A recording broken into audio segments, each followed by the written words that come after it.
මල්ලගාවේ නියැලී සිටින අපේ සහෝදර වගාකරුවල සියලු දෙනාටම ඔබ වේවා දවසක් කියලා මම ප්‍රාර්ථනා කරනවා. එහෙම කිව්වට දවස නම් සුබ නැහැ.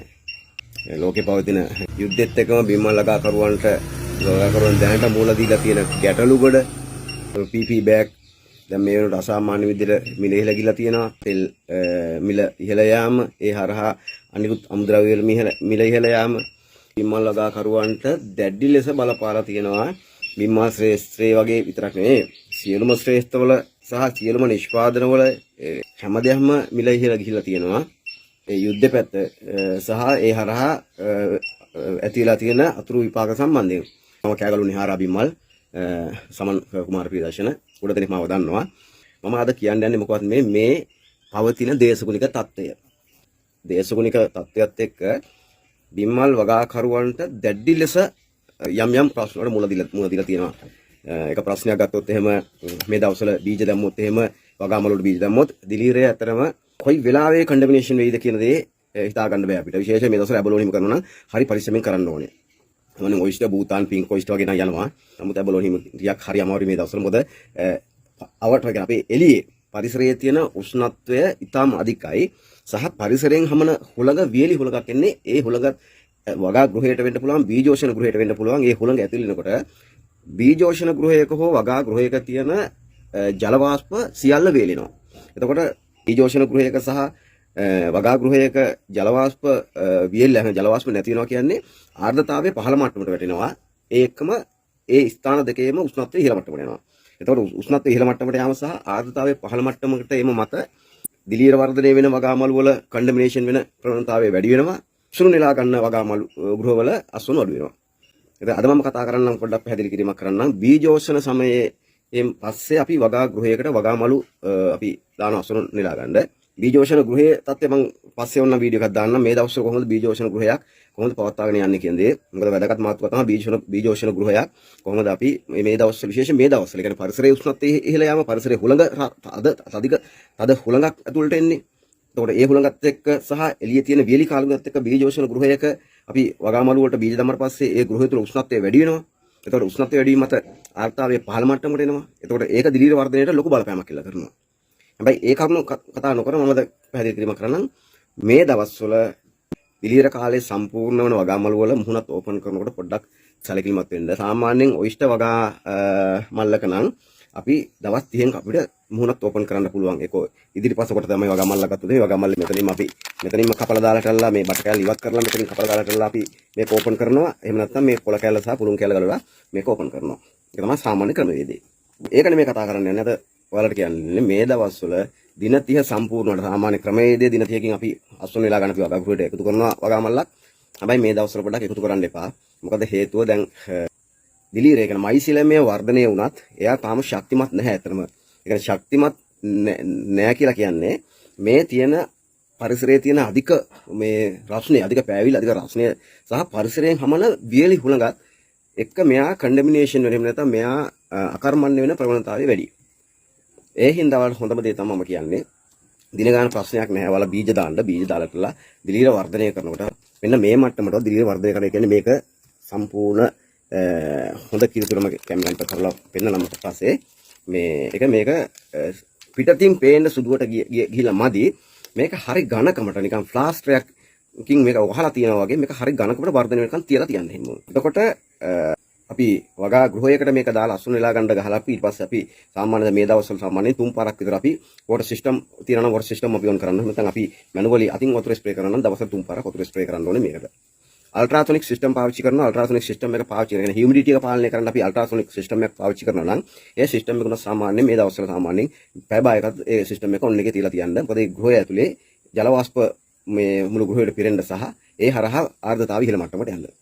හැබැයි මෙතනදී මම කියන කාරණා දෙකක් කියනවා ඔයාලට. එකක් වගාමලු මිලදී ගන්න කට්ටියට විශේෂයෙන්ම මම කියනවා මේ දවස්වල නම් ගන්න එපා වගාමලු දිලීර බීජ දාපු ගමන් වෙන්න පුළුවන්. භාගයක් ගියපු කාලා ගියපු වෙන්න පුළුවන්. භාගයක් ගියපු වෙන්න පුළුවන්. එහෙම ගන්නවා නම් පොඩ්ඩක් දැඩි අවධානය යොමු කරන්න. මොකද අතුරු ආබාධ වැඩි මේ දවස්වල වගාමල් වලට සිද්ධ වෙන.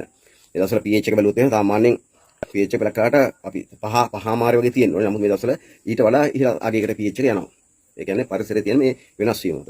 වගාමල්ලක් ගත තමයි කිව්වේ පුළුවන් තරම් වගාමල් මිලදී ගන්න කට්ටිය නම් 100%ක්ම දිලිර වර්ධනය වෙලා හොඳම තත්ත්වයේ තියෙන වගාමලු ගන්න බලන්න. එතකොට වගාමලු හදා ගන්න කට්ටියට සහ වගාමලු මිලදී ගන්නට මම කියන්නේ මුහුණත් ඕපන් කරන්න ගන්නවා මම කැමරා ටිකක් කරලා පෙන්නන්නම් සාමාන්‍යයෙන්. ඔයාලට බලා ගන්න පුළුවන්. සාමාන්‍යයෙන් මුහුණත් ඕපන් කරනකොට මෙන්න මේ මට්ටමට හොඳ ඝන කොටවට පේනවද? ඉතාලම හොඳ ඝන කොට ගන්න මුල ඉඳලා මේක සම්පූර්ණම මෙතනින් පටන් ගත්තට පස්සේ මේක අග්ගිස්සර වෙනකම් එකම මට්ටමට මේක ගිහිලා තියෙනවා වල පේනවද? තාම පැහැදිලි පේනවද නේද? ඈ. එතකොට මේ මෙන්න මෙහෙම ඔය දැන් පේනවද? මේ බාන. එකම විදිහට මේ දැන් මේකට ඇවිල්ලා මේ වගාමලු වලට දැන් දින 37ක් වෙනවා මේ වගාමලු වලට.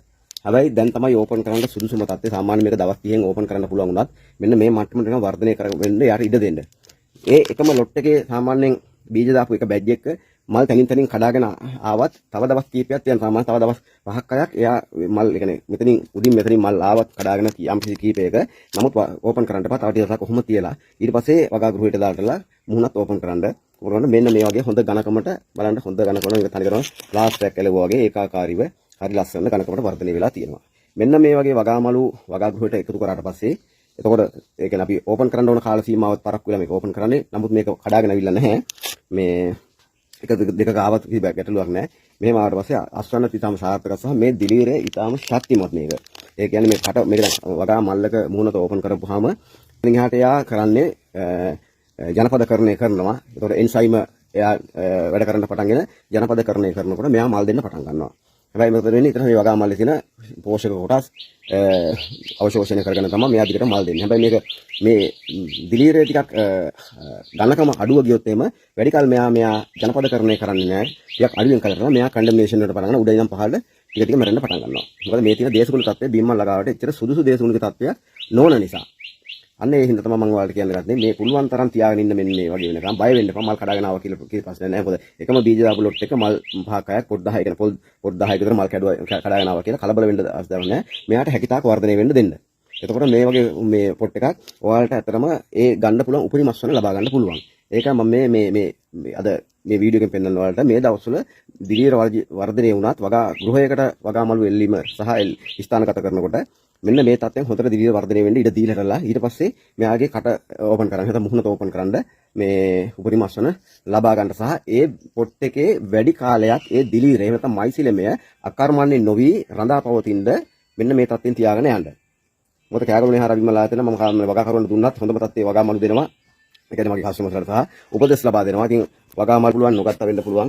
ඒ හැමෝටම මම දෙන්න පුළුවන් මේ උපදෙස් අනිවාර්යයෙන්ම ලබා දෙනවා. ඒකයි මම කියන්නේ මේ වගේ වගාමලු පුළුවන් තරම් තියලටලා වර්ධනය වෙන්න දීලටලා ඊට පස්සේ මේ මුහුණත ඕපන් කරන්න නැත්නම් වගාමලට වෙන හානිදායක තත්ත්වයන් ඊටාම අධිකයි මේ දවස්වල. මේක ඉක්මනට මේක මුහුණත ඕපන් කරලා මෙයා ඉක්මනට මේක මයිසිලමේ වේලෙන්න පටන් ගන්නවා. ඉතින් මයිසිලමේ වේලනවා කියන්නේ මල්ලේ එක ඇත්තම සීමා වෙනවා. ඒ හින්දා මේ වගේ හොඳම තත්ත්වයෙන් දිලීර වර්ධනය කරගන්න වගාමල්ලක එහෙම වර්ධනය කරගෙන ඉවරටලා මේ වගා ගෘහයට එකතු කරලාටලා අස්වැන්න ලබා ගන්න. විශේෂයෙන් මේ දවස්වල අනිවාර්යෙන් දවසට 3 පාරක්වත් සිස්ටම් ඔන් කරන්න අල්ට්‍රාසොනික් සිස්ටම් භාවිත කරනවා නම් ඒ අල්ට්‍රාසොනික් සිස්ටම් එක අඩුතරම් පැය භාගයක්වත් ඔන් එකේ තියලා තියන්න. අපි ඒ කිසිම දෙයක් පාවිච්චි කරන්නේ නැතුව සාමාන්‍යයෙන් අපි ටැප් එකකට හෝස් එකක් ගහලා අපි ඒ හරහා වතුර සිස්ටම් භාවිත කරනවා නම් ඒ ක්‍රමවත් දවසට 3 පාරක් විතර වගා ගෘහයට මේ වතුර පොට් වලට වතුර ස්ප්‍රේ කරන්න. බීජෝෂණ ගෘහයක මේ දවස්වල සාමාන්‍යයෙන් උෂ්ණත්වය අධිකයි. එතකොට දිලීර වර්ධනය වෙන ප්‍රමාණය සහ දිලීර වර්ධනය වෙන වේගය සහ හානි වෙන ප්‍රවණතාවය යම් යම් ගැටලු මතුවෙනවා. එතකොට සාමාන්‍යයෙන් බීජෝෂණ ගෘහයක නම් එක්සෝස් ෆෑන් කියන්නේ බීජෝෂණ ගෘහයේ හැටියට එක්සෝස් ෆෑන් එකක් හෝ දෙකක් වෙන්න පුළුවන්, බ්ලෝවර් එකක් හෝ දෙකක් වෙන්න පුළුවන්. එහෙම දාලා ඒ බීජෝෂණ ගෘහයේ අවශ්‍ය ප්‍රධානම දේ තමයි ආර්ද්‍රතාවය සහ වැඩි ආර්ද්‍රතාවය සහ අඩු උෂ්ණත්වය ඒක පවත්වාගෙන යන්න. ඉතින් ඒ තමයි මේ සම්බන්ධයෙන් මම කතා කරන්න නැත්තේ ඒක දීර්ඝ වෙනවා මේ වීඩියෝ එක. මේ අර වගාමලු පෙන්නලා මම ඔයාලට කිව්වේ මේ දවස්වල දානවා නම් අන්න ඒ වගේ හොඳම තත්ත්වයෙන් වගාමලු කියන්නේ හොඳ මයිසිලමේ ඝනකමට වර්ධනය වෙලා තියෙන වගාමලු දාන්න සහ මේ දවස්වල පුළුවන් නම් මෙතනින් කපලා බට කෑල්ල කපලා ඉවත් කරන්න එපා. මේ දවස්වල අඟල විස්කම්බේ සහිත බට කෑලි යොදා ගන්න පුළුවන් මෙතන තියෙන කොළ කෑල්ල සහ පුළුන් කෑල්ල ගලවලා රාතගත කරලා අස්වැන්න ලබා ගන්න බලන්න. මොකද මෙතන කට කපලා දැම්මොත් මේක ඉක්මනට වේලෙන්න පටන් ගන්නවා. මේ අධික උෂ්ණත්වයක් තියෙන එක කියන්නේ බීමල් මයිසිලමයා කියන්නේ අතරම හරිම සෙන්සිටිව්. ඉතාලම සෙන්සිටිව්. නමුත් අපිටවත් හවස් වරුවේ මේ දවල් කෙසේවත් අපිට හවස් වරුවේ නිවෙස් ඇතුළත අපිට ඉන්න බැරි තත්ත්වයකට ගියාම මේ වගේ ඉතාලම සංවේදී දිලීරයක් හානියට පත් වෙන ප්‍රවණතාවය වැඩි. ඉතින් ඒ හින්දා තමයි මේ උපදෙස් වලට ලබා දෙන්නේ. ඒ හරහා ඔයාලට මේ අමාරු කාල සීමාව පහු කරගෙන යන්න පුළුවන්. සහ මේ වගා මල්ල ඉක්මනින්ම නරක වෙන්න තියෙනවා. ඉක්මනින්ම අපිට වගා ගෘහයෙන් ඉවත් කරන්න තත්ත්වයක් උදා වෙන්නේ නැහැ මේ කියන උපදෙස් හරියට පිළිපැද්දොත්. ඉතින් එහෙම කරලා වගා කටයුතු කරගෙන යන්න ඇත්තටම ගොඩක් දේවල් තියෙනවා. ඉතින් කරුණු කාරණා පැහැදිලි කිරීමක් කරන්න ඉතින් එකින් එක පියවරෙන් පියවර කරන්න වෙනවා. නමුත් මට තියෙන කාල වේලාව සහ ඔයාලා දන්නවා මගේ බිරිඳ තාමත් අසනීප තත්ත්වෙන් ඉන්නේ. ශල්‍ය කර්මයකට භාජනය කරලා ඉන්නේ. දැන් නම් සුව වෙමින් පවතින කොට දෙනෙක් අහනවා දැන් මොකද කියලා. තාම මෙහුන් තාම කපලත් නැහැ. මේ තම තුවාලේ හොඳ වෙවි යනවා. ඉතින් ඒකත් එක්ක තමයි මේ වැඩ කටයුතු කරන ගමන් ඔයාලට බිම්මල් ලගාවේ මොනවා හරි උපදෙසක් ලබා දෙන්නේ. ඒක වෙන ප්‍රතිලාභ බලාපොරොත්තුෙන්වත් මගේ ව්‍යාපාරේ පබ්ලිකේෂන් කරගන්න නැත්නම් මේක ප්‍රසිද්ධ කරගන්නවත් නෙමෙයි. මිනිස්සු දන්නවා මම කවුද කියන්නේ. එතකොට මේ එක පැතිකඩක් තමයි මම ඔයාලට කියන්න යන්නේ. මේම හොඳ ඝනකමට වර්ධනය වෙච්චි වගාමලු සහ වගාමලු මිලදී ගන්න කට්ටිය පුළුවන් තරම් බලන්න මේ දිලීරේ හොඳටම වර්ධනය සහ ඝනකමට. ඒ කියන්නේ මේක නිරෝගීව සහ හොඳටම වර්ධනය වෙච්චි වගාමලු අරගෙන වගාවන පවත්වාගෙන යන්න. මොකද අද බිම්මල් ලගාවට ප්‍රවිෂ්ඨ වෙන පිරිස ඉතාම අධිකයි.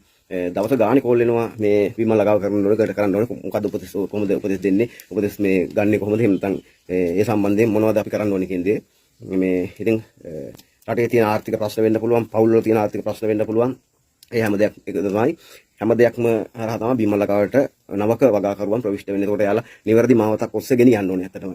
මේ නැත්නම් මේ මිනිස්සු මගදී අතරමං වෙනවා. ඉතින් මේ ඒකයි මම කියන්නේ හරි දැනුමක් අරගෙන මේ වගාව යන්න. මොකද අද මමත් සමහර නොදන්න පැතිකඩවල් තියෙනවා. මමත් ඒවා විශ්ලේෂණය කරනවා. කරලා ඒ ගැටලු නිරාකරණය කරගන්නවා. ඉතින් ඔයාලට මේකත් ඇත්තටම වැදගත් උපදෙසක් වෙයි කියලා මේ මම හිතනවා. අවශ්‍ය කෙනෙක් ඉන්නවා නම් මේක සේව් කරගන්න. තව කෙනෙකුට බලන්න ඕන නම් මේක ෂෙයා කරන්න.